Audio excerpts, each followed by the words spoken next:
Showbiz অঙ্গনে আবারও ঝড়। আলো ঝলমলে ফ্রেমের আড়াল থেকে উঠে এলো অন্ধকারের গল্প। আফরা ইভনাত খান ইকরার মৃত্যুর পর সোশ্যাল মিডিয়া যেন থামছে না পোস্টের ঢল। একের পর এক স্মৃতিচারণ, অভিযোগ, ইঙ্গিত সবকিছু মিলিয়ে রহস্য আরো ঘনীভূত। স্বামী জাহের আলভিকে ঘিরে উঠেছে নানা প্রশ্ন। কেউ বলছেন দাম্পত্যে অশান্তি, কেউ ফিসফিস করছেন পরকীয়ার গুঞ্জন। আর এই সবকিছুর মাঝেই ভাইরাল একটি লাইন, মেয়েরা স্বামীর ভাগ কাউকে দিতে চায় না। বাক্যটি যেন আগুনে ঘি ঢেলে দিয়েছে।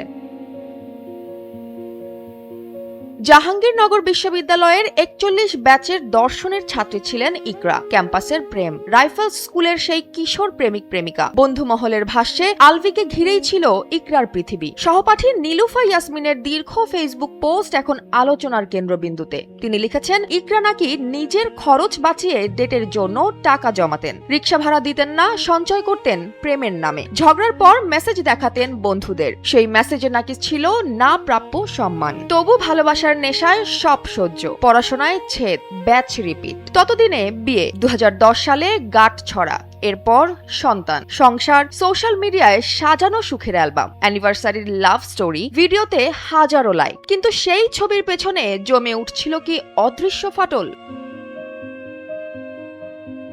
নীলুফার দাবি, বিয়ের আগেও টিএসসিতে তুমুল ঝগড়া হয়েছিল। ইকরা নাকি সেন্সলেস হয়ে পড়েছিলেন, তবু বিচ্ছেদ নয়, কারণ মেয়েরা স্বামীর ভাগ কাউকে দিতে চায় না। বন্ধুর ভাষায়, ইকরা সুইসাইড করার মতো মেয়ে নন, স্ট্রাগল ছিল। বাবা মা আলাদা থাকতেন। পৃথিবীতে নাকি একমাত্র ভরসা ছিলেন আলভি। সেই ভরসাই যদি ভেঙে যায়? আরো প্রশ্ন তুলেছেন নীলুফা, একজন মানুষ যদি সব এক্সপোজ করার পোস্ট দেন, তারপরই কেন গলায় ফাঁসি? এটা কি নিছক আত্মহত্যা, নাকি আরো গভীর কোনো গল্প? তদন্তের দাবি উঠছে, কিন্তু পরিবারের লড়াই করার মতো শক্ত কণ্ঠ নেই বলেই আক্ষেপ।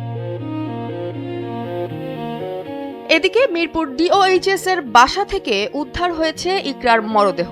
ফাঁস হওয়া নানা স্ক্রিনশট ইঙ্গিত দিচ্ছে সংসারে অশান্তি। তবে সত্য এখনো ধোঁয়াশা। শোবিজের রঙিন দুনিয়ায় আবারও প্রমাণিত, ক্যামেরার হাসি সবসময় বাস্তবের হাসি নয়। প্রেম, পরকীয়া, ভাঙন, আত্মত্যাগ সব মিলিয়ে যেন এক অসমাপ্ত ট্র্যাজেডি। ইকরার গল্প কি শুধু ভালোবাসার অন্ধ নিবেদন, নাকি আরো বড় কোনো অজানা অধ্যায়? উত্তর খুঁজছে সোশ্যাল মিডিয়া, অপেক্ষায় দর্শক।